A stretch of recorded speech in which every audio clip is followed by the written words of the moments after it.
RNE Audio.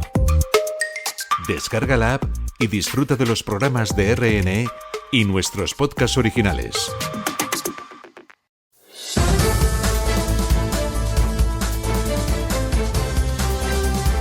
Tablero Global.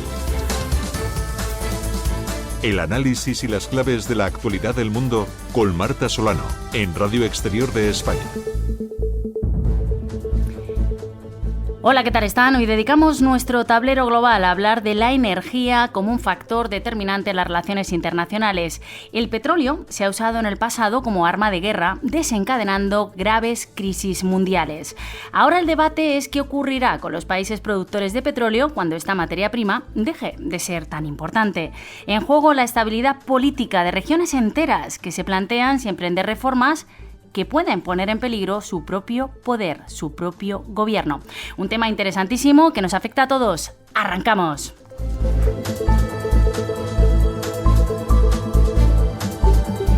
Estamos acostumbrados a ver las relaciones internacionales desde un punto de vista realista, poniendo a los estados en el centro. ¿Qué les parece si le damos la vuelta al tablero? Así lo ven desde el sur global. Nos lo cuenta nuestra firma de hoy desde Rabat, Beatriz Mesa. La energía es hoy uno de los principales ejes de seguridad en África, un continente inmenso con enormes reservas de gas en países como Nigeria o petróleo en Angola, Libia, uranio en Níger y un potencial casi ilimitado en energías renovables como el sol, el viento y grandes ríos. Sin embargo, esta riqueza energética convive con una paradoja. Millones de africanos siguen sin acceso a la electricidad y la competencia internacional por los recursos alimenta tensiones y cada vez más conflictos. En el Sahel, por ejemplo, el control de yacimientos de uranio ha sido un factor de inestabilidad tras la retirada francesa, mientras nuevos actores que han llegado a África, como Rusia o como China, están ganando terreno. Y en la región atlántica, proyectos de hidrógeno verde prometen transformar el mapa energético, pero también plantean interrogantes sobre soberanía para estos países y dependencia tecnológica. Para África, la energía no es solo desarrollo, es poder, es geopolítica. Y cada central hidroeléctrica o gasoducto puede ser la diferencia entre estabilidad o confrontación. La seguridad energética se ha convertido así en seguridad humana. Hay que garantizar luz en los hogares, reducir la pobreza y al mismo tiempo protegerse frente a la injerencia de potencias extranjeras y a la acción de grupos armados. En definitiva, el futuro energético de África es también el futuro de su seguridad. Y lo que está en juego no es solo el suministro, sino la posibilidad de un continente más autónomo, más estable y más soberano. Tablero Global. El análisis y las claves de la actualidad del mundo con Marta Solano, en Radio Exterior de España. Para entender lo que está pasando hay que poner las fichas en nuestro tablero. Me va a ayudar Pepe Viñals, es director del Máster de Relaciones Internacionales de IEB. Bienvenido. Hola, Marta. Muchas gracias. Gracias por acompañarnos. Vamos a ver, la OPEP ha anunciado que en octubre va a aumentar la producción de barriles de petróleo. Es una buena noticia, tal y como están las cosas, ¿no? Podría ser una buena noticia, pero es la séptima buena noticia que nos dan en lo que va de año. Es la séptima noticia de aumento de lo que es la producción total de barriles de petróleo por parte de la OPEP. ¿Y eso qué significa? Eso significa que esperan mayor consumo o bien que esperan que por algunas circunstancias geopolíticas la OPEP tenga que aumentar esa capacidad de producción para poner en el mercado, para poder abastecer los mercados, porque puede haber algún corte por otro lado. En el pasado ocurría lo contrario, ¿no? El petróleo como arma de guerra no es algo nuevo. En la crisis del 73 fue arma de presión precisamente por el apoyo occidental a Israel. Ahora no estamos viendo lo mismo. No estamos viendo lo mismo, el tablero geopolítico ha cambiado significativamente. Algunos de los países productores de petróleo, como el Emiratos Árabes Unidos, reconoce el Estado de Israel, algo que no pasaba en el 73, y la cohesión de los países árabes productores en los años 70 era mucho mayor a la que tenemos hoy en día. Has mencionado los acuerdos de Abraham, ¿no? Podemos decir de la anterior etapa de Donald Trump, donde algunos países, también Marruecos, reconocían al Estado de Israel a cambio, por ejemplo, del reconocimiento del Sáhara por parte de Estados Unidos a Marruecos. ¿Dónde tenemos que estar más atentos? Tensiones en Venezuela, país productor de petróleo, Rusia, lo mismo, países árabes. Bueno, todos. Venezuela tiene lo que se llaman sanciones secundarias con base en aranceles secundarios, que es una nueva herramienta de la administración Trump, que podría hacer que países que compren petróleo a Venezuela puedan sufrir este tipo de aranceles. Rusia tiene unas sanciones muy importantes por parte de la Unión Europea. El 18 paquete prohíbe ya la compra de producto refinado a raíz de lo que es el crudo ruso, y este es el caso de China o de India. Es el artículo 3MA que entrará en vigor en enero de 2026, que va a suponer un cambio importante. Y por otro lado tenemos a Irán, que también tiene sanciones secundarias de Estados Unidos, y por lo tanto eso hace efectivamente que la Unión Europea y otros países que no tengan sanciones no compren petróleo a Irán. Has nombrado dos fichas fundamentales, ¿no? Muchos de estos países productores miran a China. ¿Podría haber choque entre China y Estados Unidos por este asunto? Ya hubo un conato con ese ataque de Estados Unidos a Irán afectando a un estrecho clave en la ruta del petróleo hacia Asia, ¿no? Bueno, es la gran baza geoestratégica que tiene Irán, que es el Golfo, el Paso de Hormuz, ¿no? Que es por donde pasa el 38% de las reservas de petróleo del mundo. Pero ahora Irán no solamente controla el Golfo o el Paso de Hormuz, sino también controla el Golfo del Mar Rojo, de entrada al Mar Rojo, por medio de esas milicias hutis. Por lo tanto, su capacidad de influencia en lo que es la exportación de lo que es el crudo del Golfo es mucho mayor que en los años 70. Cuidado al Yemen también, ¿no? Efectivamente, con los hutíes que decía así. De hecho, Estados Unidos ha animado a la Unión Europea en su esfuerzo por minar la economía rusa a que imponga aranceles del 100% tanto a la India como a China para presionarles y de esta forma no compren crudo ruso. Y una última pregunta, ¿el impacto sería menor en un mundo que apuesta lentamente por otros combustibles? Desde luego, pero por ahora nos queda mucho camino, vamos por la buena senda, pero todavía queda mucho partido por jugar. Veremos qué pasa. Pepe Viñals, director del Máster de Relaciones Internacionales de IEB, gracias por acompañarnos. El gusto es mío, muchas gracias.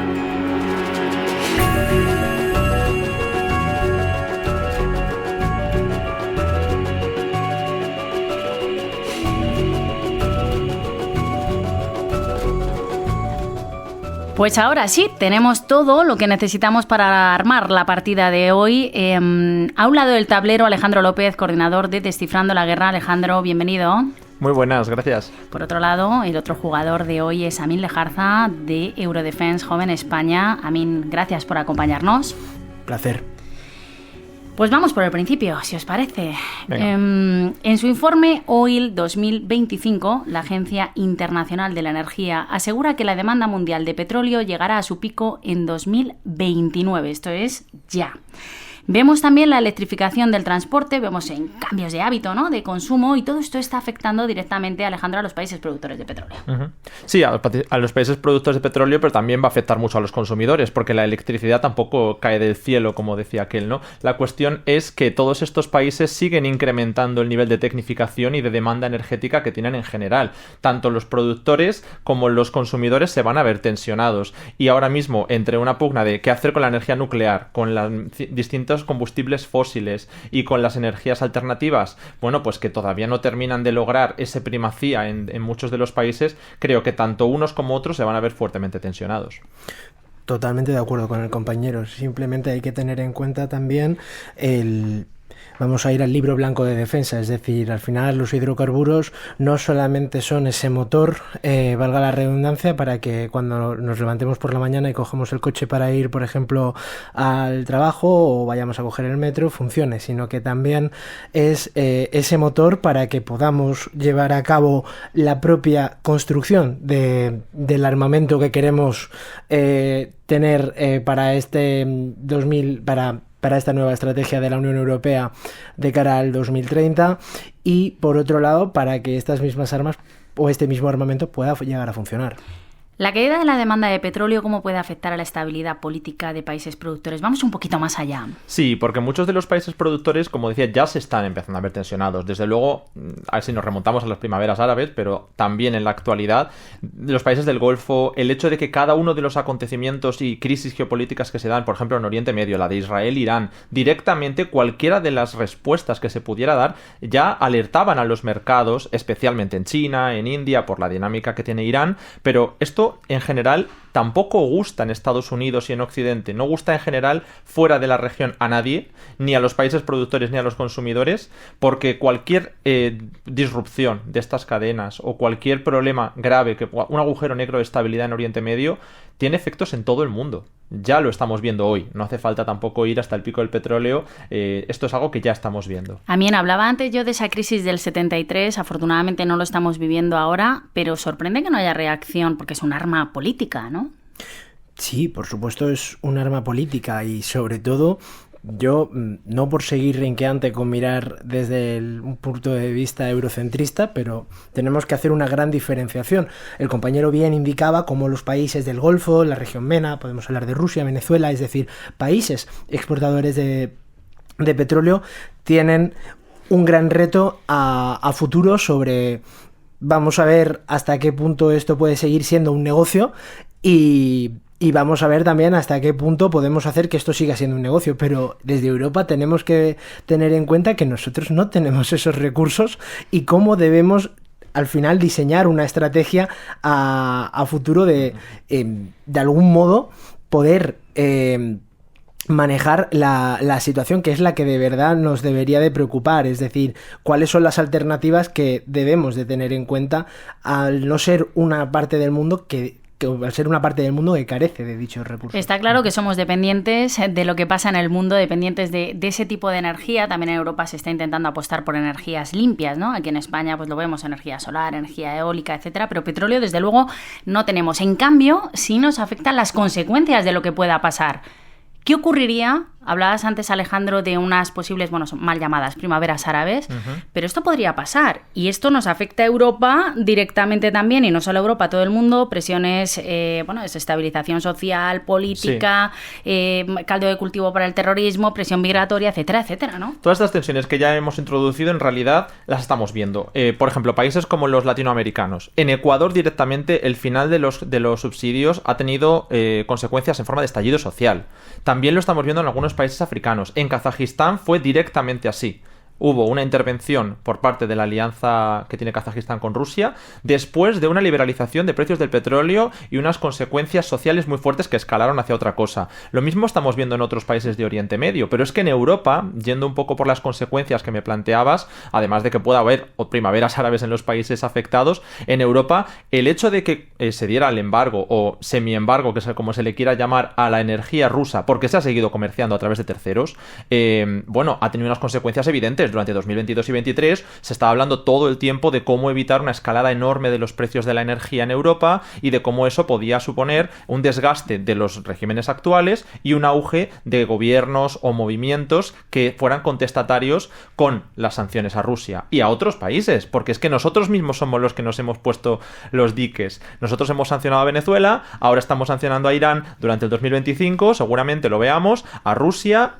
Y no tenemos tampoco voluntad de desarrollar nuestras propias fuentes de energía, porque ni se apuesta por las alternativas renovables, ni tampoco queremos minería, ni tampoco nuclear. Claro, Europa tiene un problema. Por una parte, lógicamente, con Rusia, una guerra que continúa. Si miramos a la región MENA, todo lo que son los países árabes productores, incluso también a nuestros vecinos del sur, ¿no? Del norte de África, hablamos de poblaciones muy jóvenes, con un gran problema de vivienda, con un gran problema, lo decía también Beatriz, nuestra firma de hoy, de empleo. Hay muchísimo desempleo. Claro, si le unimos este factor más a la partida, Amin, esto es una bomba. Totalmente. Voy a parecer el eurocentrista pesado. Antes de nada voy primero a tocar un problema que es la política europea de poner parches, ¿de acuerdo?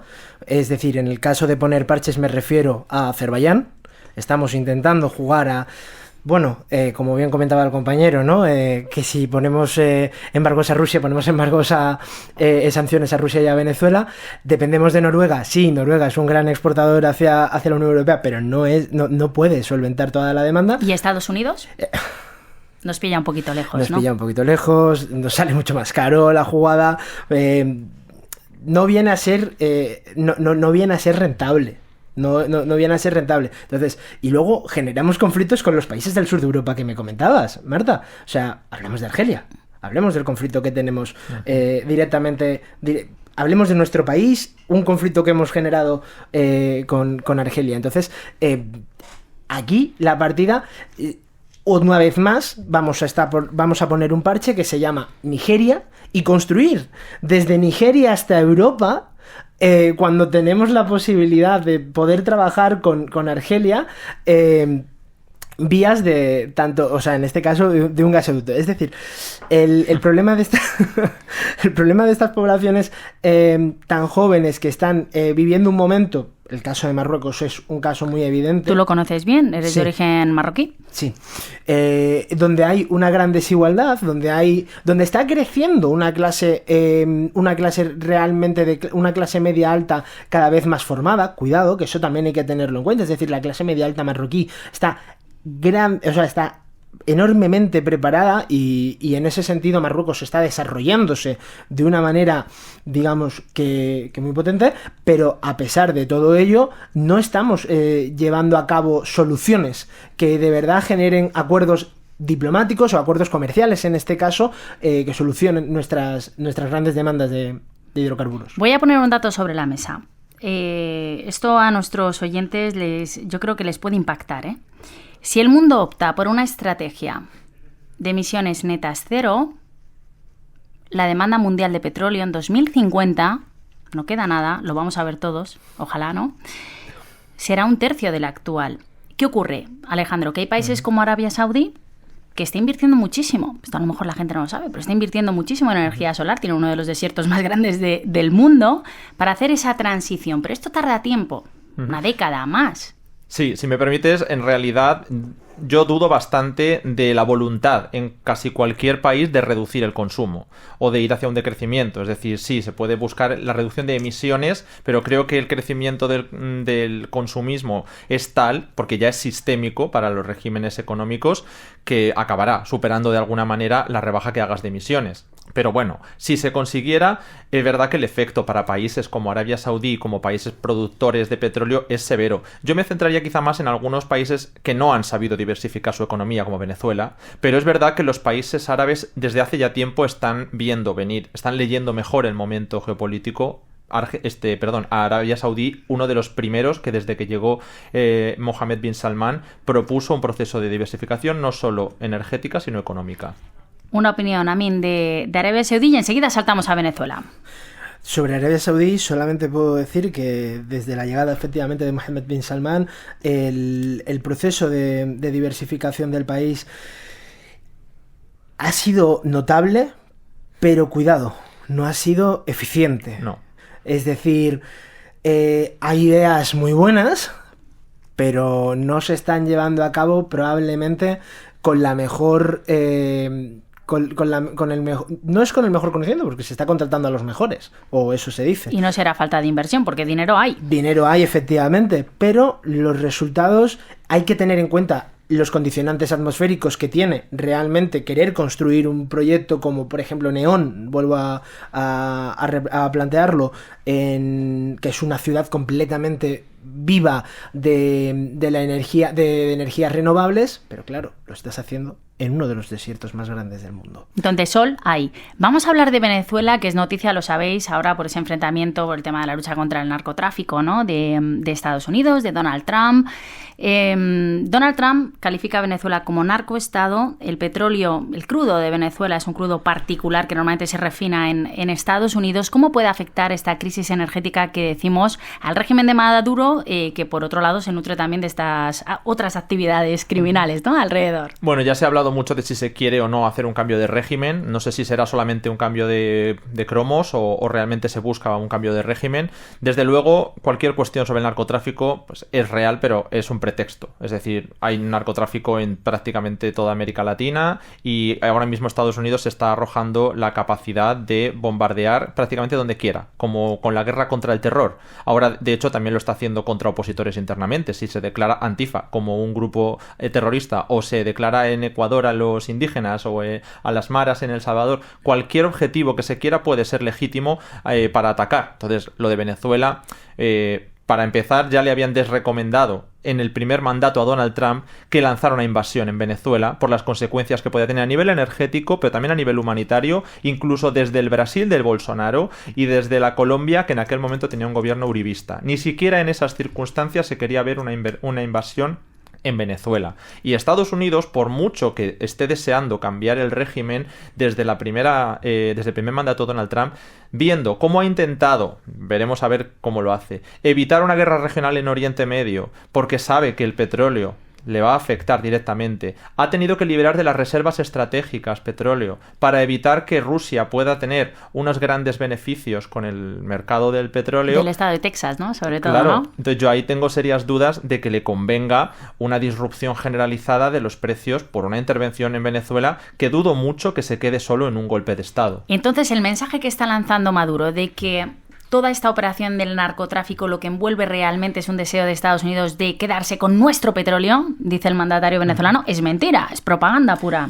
Sí, totalmente. O sea, Estados Unidos, y creo que Donald Trump es una de las figuras que más representa esta concepción estadounidense de esto es mi patio trasero y aquí vengo yo a mandar y a decir qué pasa y qué no pasa.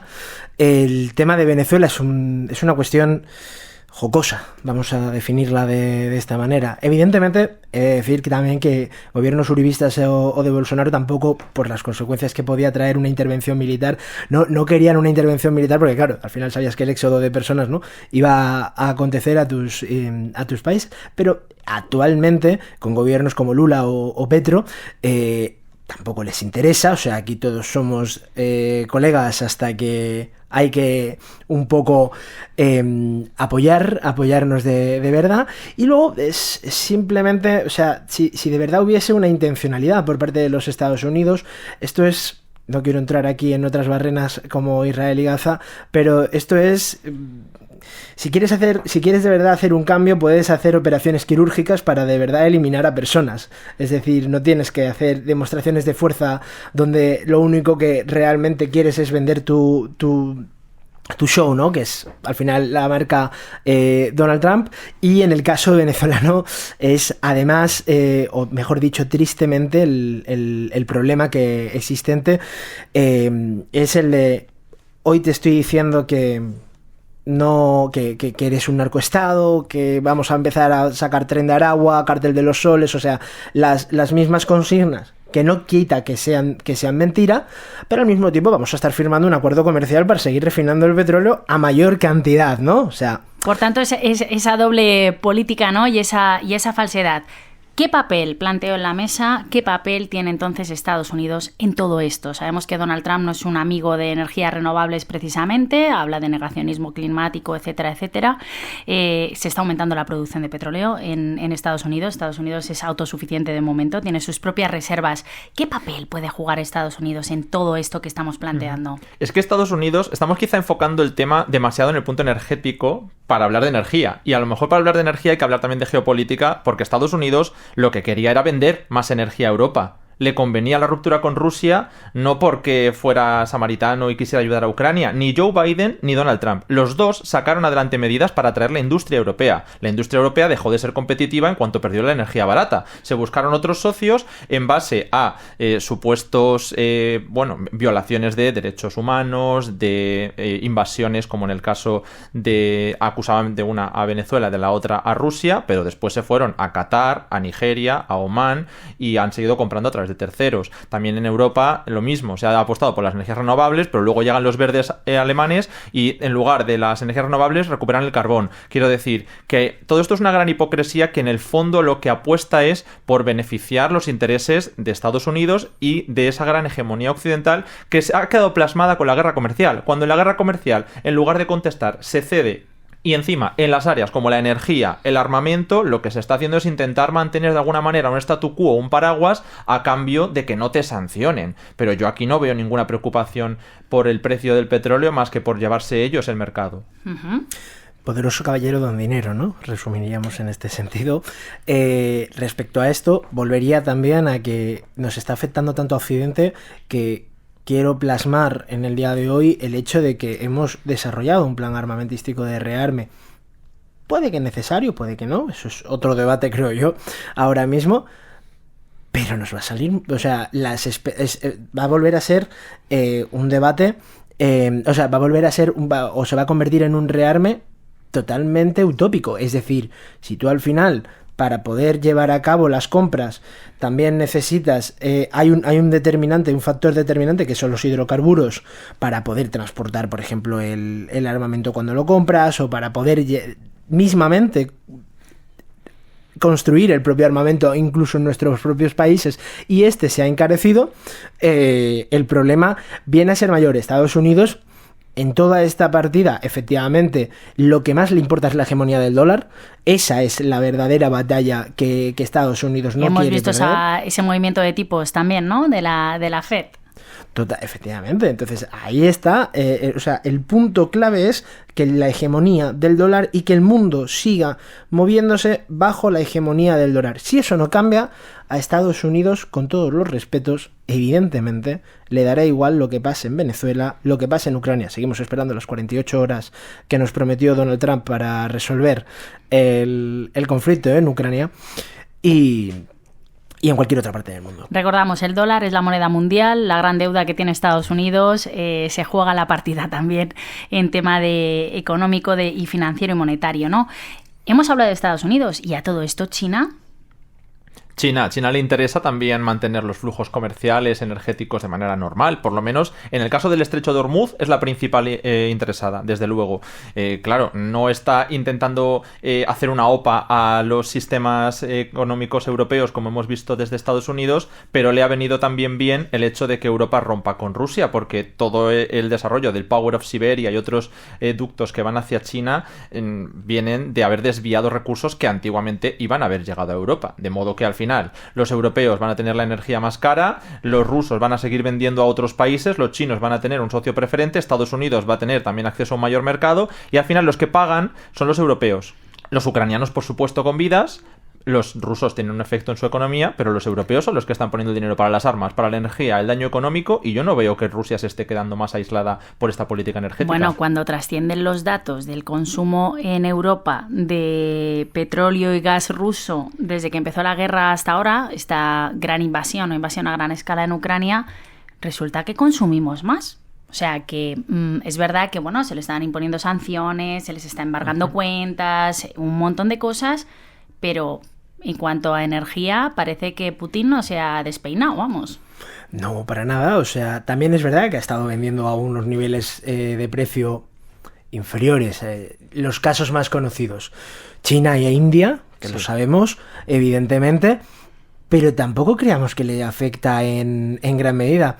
Putin, por ejemplo, en esta famosa cumbre, ¿no?, de Alaska, una de las cosas que fue a hablar, evidentemente de Ucrania también, pero todos sabemos que de Ucrania no era el tópico, el tema principal, era, por ejemplo, el Ártico. Sí, o sea, aquí lo que importa es el Ártico. Aquí lo que importa es cómo vamos a conseguir de algún modo que las rutas comerciales se expandan y, cuidado, y me salga, evidentemente, volvemos a lo de siempre, salga más rentable y consiga un mayor beneficio. Putin es, a diferencia, con todos los respetos, de lo que está haciendo últimamente Europa, es un dirigente que juega con perspectiva. Y es algo que se nos olvida constantemente, jugar con perspectiva. Es mucho más fácil jugar con perspectiva también cuando te tiras 20 años en el poder, Cuidado, que nosotros al final tenemos que estar cambiando de dirigentes, y también tenemos otro problema, que es que nos cuesta muchas veces generar planes a largo plazo. Ese es un buen apunte. Reflexión, Alejandro, sobre el Ártico. Yo creo que muy interesante lo que acaba de decir Amin. Que no sé hasta qué punto es un mensaje positivo decir al mundo que el cambiar de gobiernos es una desventaja, porque es una cosa que se le dijo a la administración Biden cuando no supo dar garantías a Irán de que podían mantener un acuerdo con ellos.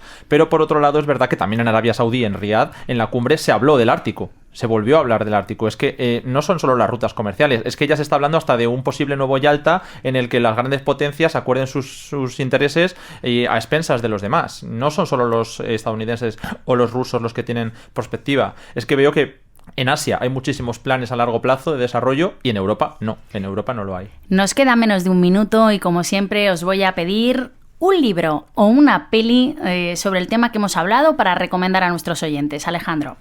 Pues mira, como estábamos hablando mucho del petróleo, aunque sea un tema más micro, a mí que me gusta mucho el cine, te voy a hablar de Pozos de ambición o Los asesinos de la luna. Al final son dos películas que hablan un poco del desarrollo de la ampliación del petróleo en Estados Unidos. Muy interesante, tomamos nota. Min. Yo, en este caso, para compensar, voy a hablar de dos libros. Geopolítica de los islamismos, para entender bien de dónde y por qué pasan las cosas en la región MENA. Y luego el libro de Marc Marginedas, el periodista, de Rusia contra el mundo. Madre mía, qué interesante, tenemos deberes, ¿eh? Bueno, gracias a los dos por acompañarnos, de verdad, ha sido un placer teneros hoy aquí en Tablero Global. Alejandro López, coordinador de Descifrando la Guerra, gracias, Alejandro. Un placer. Amin Lejarza, presidente de Eurodefense Joven España, gracias, Amin. Muchas gracias. Así terminamos hoy la partida, espero que les haya gustado, prometemos volver con más, eso será la próxima semana. Gracias a Guillermo Malpartida en los mandos técnicos, a Juan Carlos López en la producción. Por mi parte, nada más, seguiremos destripando las claves en Tablero Global. Adiós.